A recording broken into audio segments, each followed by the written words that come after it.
महाराष्ट्रात हजारो उत्सव होतात, पण एक असा उत्सव आहे जो रस्त्यावर चालतो. होय, पंढरपूरची वारी.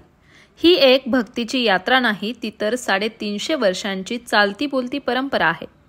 वारीचा इतिहास 13व्या शतकात जातो. संत ज्ञानेश्वर आणि संत नामदेव यांसारख्या संतांनी ही परंपरा सुरू केली. पण आजची जी पालखी परंपरा आपण पाहतो ती सुरू झाली 1820 साली.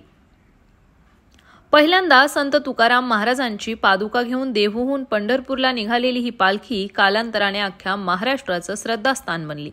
वारकरी संप्रदायाच्या मते संत म्हणजे चालतं बोलतं विठोबाचं रूप, म्हणून त्यांच्या पादुका पंढरपूरला नेताना वाटेत हजारो लोक जोडले जातात. वारी कुणाच्या धर्मापुरती नाही, जातीपुरती नाही, ती सगळ्यांची आहे.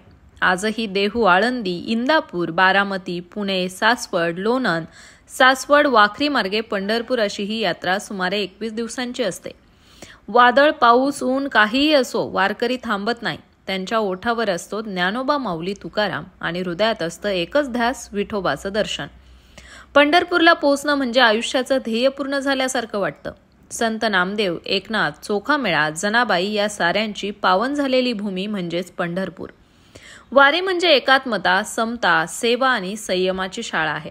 ही परंपरा केवळ महाराष्ट्रातच नाही तर देशभर आणि परदेशातही वारकरी पोहोचवतात.